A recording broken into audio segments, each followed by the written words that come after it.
Aaron Paul Victory is quick on his feet, astute, and resourceful, in addition to being exceedingly risky, and he'll do whatever it takes to stay alive. I truly believe that he was rescued by relatives or someone else along the route, because he was gone in no time at all. In Choctaw County, U.S. Marshals were actively seeking leads. Nonetheless, Victory's expertise in that field spans nearly 4 decades. Our best guess is that Victory is taking refuge on Oklahoma tribal grounds, where she may live off the earth with the support of her loved ones. He was originally accused of brandishing a weapon at police officers after performing an armed robbery. As a result, he is still seen as a threat due to his weapons. He has had around 6 years to establish a routine since Victory has been liberated in 2017. We are crossing our fingers that he is starting to act more sloppily so that we can apprehend him. To the community, he poses a threat. Victory has made a living as a criminal. He could conduct more crimes while on the run, endangering innocent people. For 6 years, he has evaded capture. You can never really relax your guard, so that must be taxing for someone. Thus, being content is fatal. His time will come. Embrace error. It's imperative that he always be correct. It takes just one of us getting it right. Aaron Paul Victory has brown eyes and hair and stands at 6 feet 2 inches. Victory weighed about 200 pounds when he was last seen.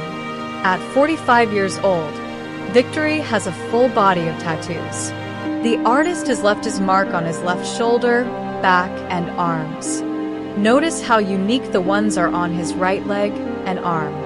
Scars on his cheek and head are also plainly evident. We have a version of Victory that shows his AMWH growth and his current appearance, as well as another version that includes a beard, suggesting that he is trying to conceal his features. Victory escaped from Choctaw County Jail in Hugo, Oklahoma, but he has ties to McCurtain County in Oklahoma as well, where his ex-wife lives. Recently, investigators have reason to believe that Victory could also be hiding out on tribal land in Oklahoma. There have also been sightings of him in Mississippi and in Oregon, where his relatives live. Do not approach Aaron Paul Victory if you see him. Instead, please call us or go to our site immediately. 866 AMW Tips or at AmTips.com. Heartbreaking footage of a robbery that took place at an elderly veteran and his bedridden wife's home in Sacramento earlier this month. Around 1 a.m., 2 masked gunmen kick in Marine Vietnam vet Marlon Harris store on the 6600 block of Pomegranate Avenue with their firearms drawn. These dirtbags know right where they're going. Harris's bedroom to grab a safe containing his entire life savings. Make him kneel on the ground with his hands up and a gun pointed at his head so that they can grab the safe containing over $36,000 in cash, every penny that Harris and his wife had saved, and we're going to use to pay for their extensive health care bills. It's the health care workers, a rotating staff of caregivers, according to Harris, who were the only ones outside of him and his wife that knew about the safe. Now take another good look at them. One of the suspects appears to have a tattoo on his arm. Look familiar? If you know anything about this horrible burglary or live in the Sacramento area and recognize these men or their voices, call us or send us your tips immediately. 5 thieves stealing up to $250,000 in luxury goods during a brazen afternoon robbery at a Chanel store in Washington, D.C. last December. It happened at the city center, D.C., on I Street Northwest at around 5:30 p.m. Here are the suspects entering the store from all different directions. 2 were dropped off by this white sedan, possibly a Mercedes. One of the men is carrying a fire extinguisher, which he uses to spray an armed security officer on duty. As they make their way in, the suspects ransack the shelves, grabbing as many handbags as they can. The suspects then flee the scene, but surveillance captured a clear image of one of them. Look familiar? Then do the right thing and contact us immediately. 866 AMW tips or AM tips. Calm, remember, you can run, but you can't hide. It continued staring at us indifferently. The moment I switched on my lights, they swooped in. Victory pulled onto an access road after a brief pursuit of 5 or 6 miles. The pursuit persisted. I fire off a round from my rifle after seeing Mr. Aaron Victory emerge with a handgun. As soon as Victory took off, she vanished into the underbrush and trees. Furthermore, he managed to get away. With a revolver in my hand, I approach Rocky Duncan and remove him. Mr. Victory was brought up in a harsh and unforgiving environment. Long stints spent in nature are a favorite pastime of serious nature lovers. Consequently, I requested reinforcements via radio. Every unit is reacting. The Choctaw-McCurtain County line is on the east side of us. Wooded areas extended to the north and south, and region of thick brush and trees covering 800 square miles is what we're talking about. There, Victory spent her formative years. He is familiar with the region. He's dangerous, armed, and a career criminal, endangering the lives of everyone nearby. We contacted every nearby agency that was available. We conducted searches at multiple places. Even though it didn't work, we were able to obtain a warrant to search cell phone records and began to piece together the man's phone calls and whereabouts. Ultimately, we tracked him down to Antlers, Oklahoma, which is around 30 miles north of where we started. The Choctaw-McCurtain County region was quickly informed that Mr. Victory was fleeing. Around the time it gets dark, arrested was 37-year-old Aaron Paul Vickery at the residence of a distant relative in Antlers, Oklahoma. He would spend very little time in prison nevertheless. John List was considered by many to be an implausible murder suspect. He was a Sunday school teacher, a father of 3, and an accountant with a bachelor's degree. However, List's family began to exert increasing pressure after he lost his job and was unable to pay his debts. He methodically killed every member of his family on November 9, 1971. His mother, his wife, and their 3 children. They searched high and low, but for 18 years they couldn't find him. We chose to attempt an unprecedented task. If we wanted a bust of an old John List made, we could have forensic sculptor Frank Bender do it. The horrific tale of John List was broadcast on May 21, 1989. List was apprehended in just 11 days after evading capture for 18 years. However, we are operating under the assumption that the victim will be located if we recover the phone, given that the 911 call was left open.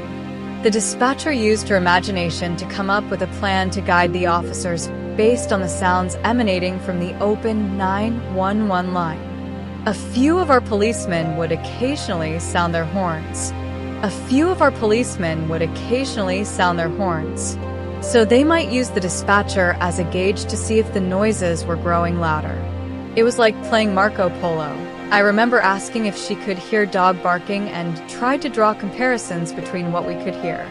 The police were drawing nearer to the area where we think the victim would be, and the sounds were growing louder as they approached.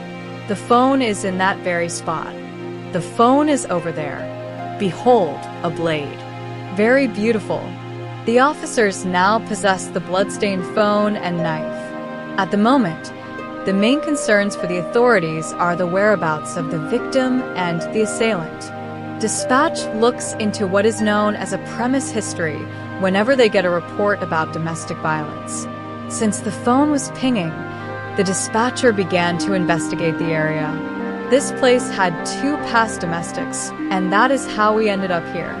61. The front doorway and walkway are going to be covered in a substantial amount of blood. The law enforcement. A weak female voice can be made out to the right of me. As soon as I turn around with my flashlight, I notice a pool of blood on the doorstep of the house across the street. A motionless woman slouched beneath the entrance. Once the second suspect arrives, the first suspect swiftly climbs through the window, takes a number of car keys from the rack, and passes them to his scumbag accomplice, who is standing outside. 2 BMWs are taken by these two scumbags. Several tens of thousands of dollars worth of BMW 5 Series and 4 Series from this modest family business in 2013 and 2014, respectively.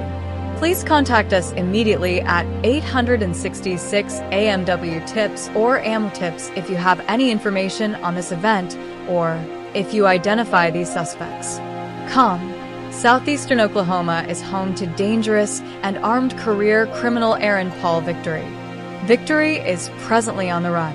Grand larceny, burglary, and false imprisonment are among the 24 accusations against him, and he has been convicted of 15 of them. In order to get out of jail free, Aaron Victory's father may have inherited his son's difficult upbringing.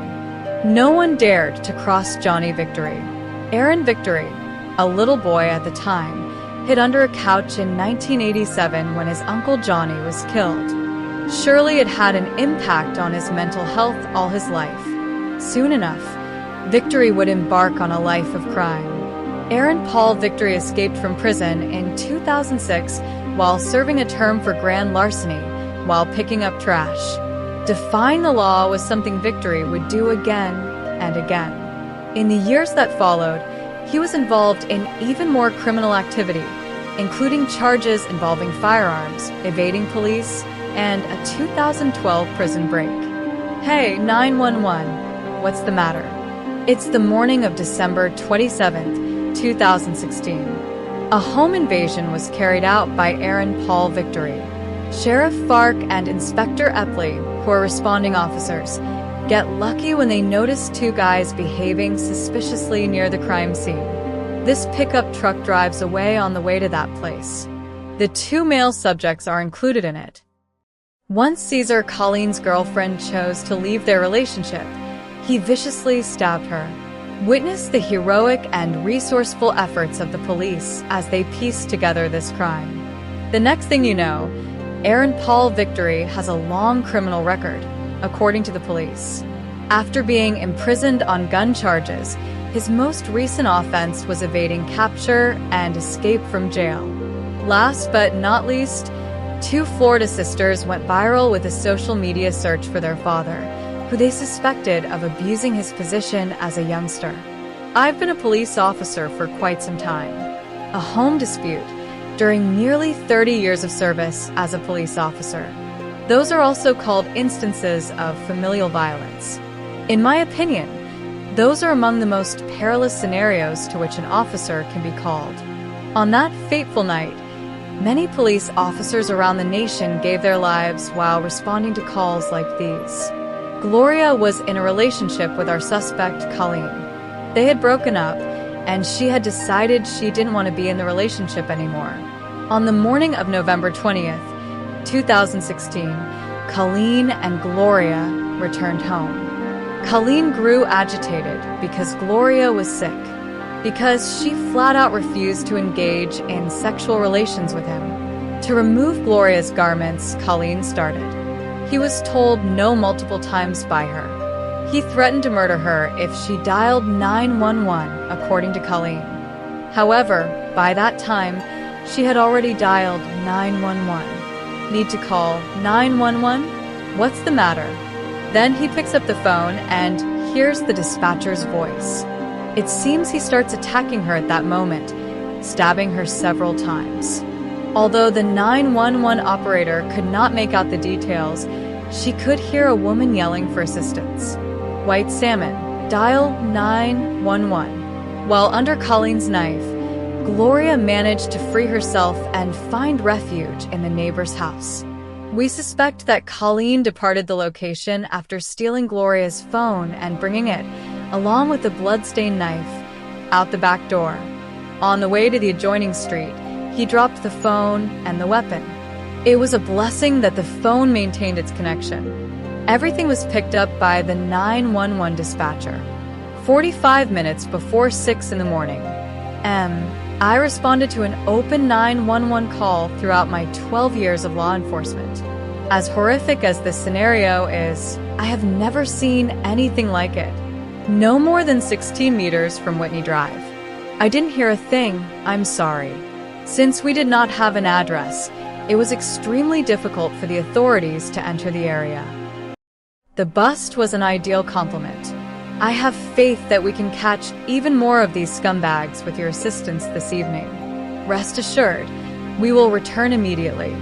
Good to see you again on America's Most Wanted. A lifelong criminal, Aaron Paul Victory would have done anything to stay out of prison. Before his most recent arrest in late 2016, he even threatened the Choctaw County sheriffs. He was back in prison not long after that. However, it would be for a short period of time. A federal warrant for conviction for felon in possession of a firearm and having a stolen weapon was issued a few months after the arrest on February 17, 2017. In federal court, Victory entered a guilty plea.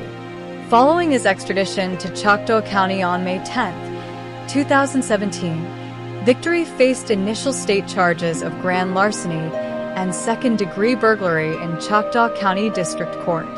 Unfortunately, Victory was too strong for the prison dormitory. He successfully removed the glass's sealant by etching it out. He managed to squeeze through in the end. Exactly 10 inches was too narrow. Onto a park for leisure.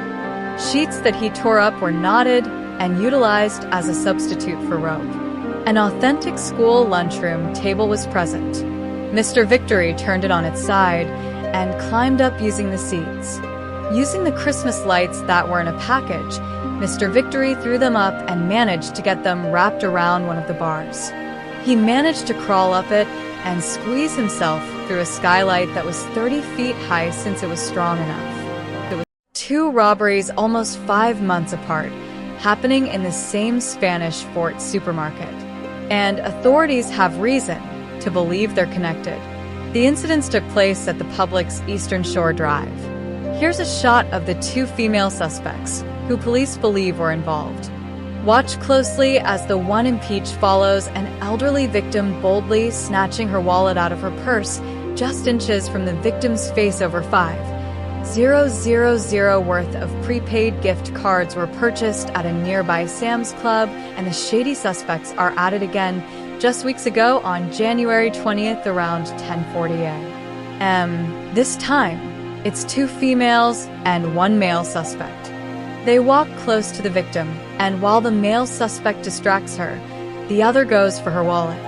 This time, charging the victim's credit card for over $2,000. Police believe this woman was part of both incidents, but that all of the suspects are part of a larger ring of thieves in the area. So, dirtbags look familiar. Call us or go to our site right now. Now, if you know anything about any of the fugitives you've seen tonight, please have the courage to do the right thing and contact us immediately. Caesar Colleen is now 38 years old with black hair and brown eyes. He's 5 feet 7 inches and, when last seen, about 175 pounds. He's wanted for first-degree aggravated assault and is considered extremely dangerous. Authorities believe he fled to Mexico, but he still could be somewhere in Texas. Choctaw County Jail in Hugo, Oklahoma in 2017. He's 6 feet 2 inches with brown hair and brown eyes. When he was last seen, Victory weighed around 200 pounds. He's now 45 years old. He not only has visible scars on his head and right cheek, he's also heavily tattooed. He has tattoos on his arms, back, and left shoulder. Check out how distinctive the ones are on his right arm and right leg. He's considered armed and very dangerous. Davy Albaran is a 51-year-old Hispanic male with brown eyes and black hair. He's 6 feet 1 inch and, when last seen, weighed 220 pounds. His last known location was Lakeland, Florida. He's got many identifying features. A big scar on his left thumb. Another scar above his left eyebrow on his forehead. A scar on the top of his left hand. A very distinct vein under his left eye that is always visible. His top 4 teeth are angled inward, and he has a strong New York accent and speaks fluent Spanish. These guys really aren't anyone to mess with. If you see them, do not approach them. Call us or go to our site now. 866 AMW tips or AM tips. Com. Upon our arrival at the house, Officer Tibbet joined me in applying a tourniquet to Gloria's severely injured arm, which had been stabbed in the artery and had lost a significant quantity of blood. Gloria yells out the name of her assailant while she drifts in and out of consciousness. Colin Caesar. Who is Caesar? Hey there, Colin. Now that police have identified Gloria's assailant, they discover a truck parked outside her former home. King Henry North 4357. King Henry North 4357. After running the plates, Caesar Colleen receives the results. However, he could not be located. A local hospital was notified of Gloria's critical condition. Gloria is presently undergoing surgery after Officer Brown verified with medical personnel that she sustained 5 severe and critical stab wounds. The house had to be cleared out next. Attention, law enforcement agency. 61. The house and backyard are now clear. Oh my goodness. Yeah. Staggered her in what appeared to be her bedroom. Yeah. They sweep the house clean. Once they rule out any other victims, they realize the perpetrator is still on the run. Fortunately, she was able to make a full recovery. What really saved Gloria's life was when our 911 operator coordinated with our team of police to find a phone that was located within a mile of Gloria's location within minutes. Please remain with Gloria. We were never successful in locating the suspect, unfortunately. The victim was interviewed multiple times by investigators, leading them to assume that the fugitive returned to Mexico. On conversations like these, those who knew Caesar feel a certain amount of resentment since he is still alive. We maintain our firm belief that the suspect poses a significant threat. For that reason, we need additional observers and listeners for this instance. At the time, we requested that visitors examine the available pictures. Hopefully, someone has information that will help us find Caesar Colleen. Give us the call we need and do the right thing in order to ensure that Gloria receives justice. Unbelievable footage captured by CCTV cameras shows 2 robbers robbing a used car store in Goshen, Ohio. Upscale Auto, 6991 Thompson Road, was the site of the incident. Keep an eye out since one of the criminals appears to be talking on the phone, and the person on the other end of the phone is going to be revealed. However, before doing so, the suspect stealthily approaches the dealership from the rear, locates his opportunity window, and smashes it, removing the blinds.